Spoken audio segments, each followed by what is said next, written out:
오늘 동아일보 보도를 보니까 느낌은 그런 것 같아요. 민주당 기류가 이재명 대표가 만에 하나 내일 유죄가 나오고 당선 부여형이 나오더라도 선거 대통령 후보로 일찍 뽑으면 뭐 이 부분도 사법 리스크와 별로 관련이 없다는 얘기 아닌가, 뭐 이런 분위기가 실제로 있나 봅니다.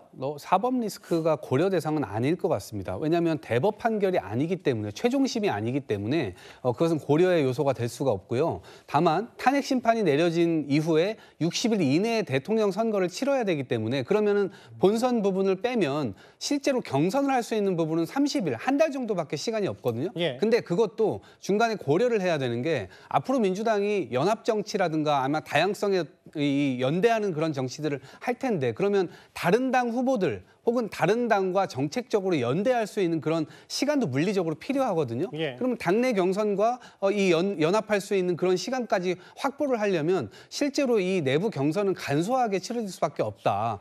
이 빠르게 사람들의 어떤 이 인지를 모아가지고 대선을 일사불란하게 준비할 수 있는, 물리적으로 그럴 수밖에 없지 않나, 그런 생각이 듭니다.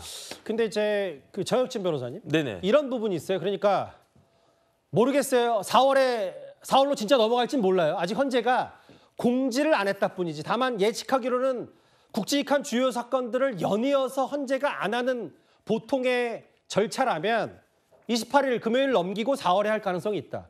그렇게 되면 만약에라도 대통령 탄핵이 인용돼서 조기 대선을 6월이나 6월 중순에 한다고 가정을 한 경우에 민주당은 일찌감치 후보로 뽑겠다는 전략인데, 대법원 판단과 이게 시차가 어느 정도까지 겹칠 수가 있는 거예요? 제가 봤을 때 만약에 내일 진짜로 1심과 똑같은 그러한 형이 나와서 이재명 대표의 피선거권이 박탈된다라고 하면요. 예. 공당인 민주당인 그런 사람을 대통령 후보로 뽑으면 안 되는 겁니다. 왜냐하면 헌법 84조 문제가 생길 수밖에 없고요. 그다음에 만약에 그 윤석열 대통령에 대한 판결이 지난 3월 14일쯤 나왔다. 그렇게 예. 되면 어떻게 되느냐.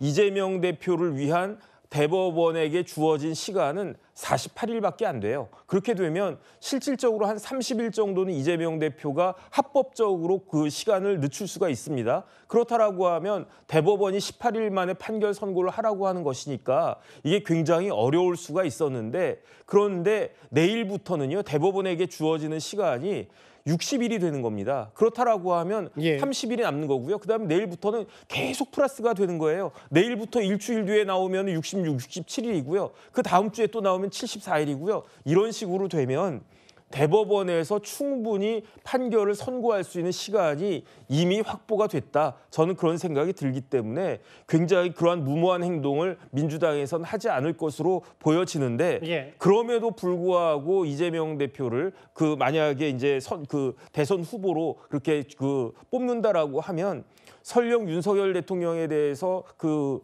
탄핵이 인용된다고 하더라도 민주당 입장에선 후보도 내지 못하는 그러한 그러한 악몽이 펼쳐질 수도 있지 않을까, 저는 그것도 우려가 됩니다. 내일 오후 2시입니다.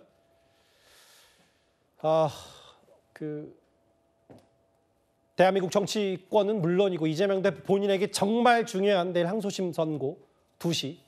내일 저희가 집중적으로 뉴스탑10에 살펴볼 기회가 있을 겁니다.